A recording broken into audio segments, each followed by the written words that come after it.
notice that he says in verse 9, it is a land in which you will eat what? Bread. Tell me again, you will eat what? Bread. And it is a land you will also, look at the latter half of it, that out of whose hills you can do what? Dig copper. So he gives them the wheat. In verse 8, he says, it will be a land of wheat, but they're going to eat bread.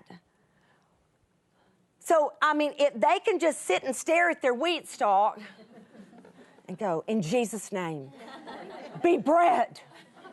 In Jesus' name, be bread. They can take the wheat stalk and they can put a piece of turkey on it. I was going to say ham, but they couldn't put ham on their sandwich. We're free, we can. They could not. I mean, you can put it all, but it's going to be crunchy. It's going to be a little odd. But in the land of productiveness, where our productivity begins to really live itself out in full throttle calling for that season, we may not come into what we have truly been called to do for some amount of years where we realize this really is where all of this has been moving toward, but where we're getting to be productive. You will notice that in the wilderness, he gave them manna. He brought it to them. Do you know that the moment they got into that promised land, that manna ceased? The moment. You know what he gave them then? Wheat. You know what he's saying? Go fix your bread. I'm giving you the tools. I'm giving you the ingredients for you to be able to come through with something marvelous. But if you just sit back, because we get all confused here and we think, he was doing all of this and now he's like, what is he giving you? Put it to work. Because in our land of productivity, we become the wonder. Us, the person who is able to do things through Christ that would be impossible in our flesh. We want him to just, I want my manna. I want my manna. Okay, well, we can just sit right there and then we'll never, ever grow up into our productivity. Never. Because we're not going to cooperate and do any of the work. Oh, no, we're not going to. We're not going to have any spiritual disciplines.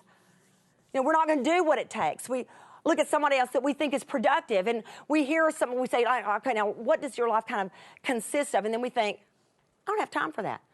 It was so funny because here recently to my office came a call to a really, really good friend of mine. They're just my best friends at Living Proof.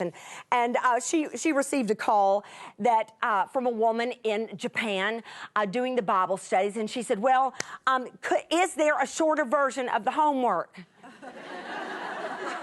Because we are busy here.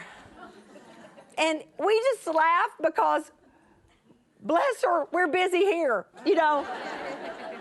We all got our 24/7, and we all get to decide what we're going to do with it. We all get to decide how we're going to manage our time. But listen, if your wheat's going to become bread, you're going to have to spend some time with Jesus. You're going to have some discipline. That's what it's going to take. We're going to have to do the thing. We're going to have to go out there and step in it, put our weight into it, put our faith into it, and be part of it. You'll also see, did you see that we have to dig? Everybody say dig.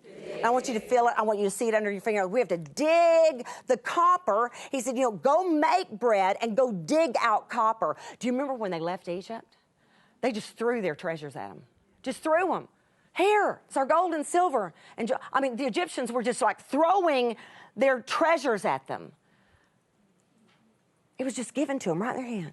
But they get into the place of their productivity, and he goes, dig it. Dig it out.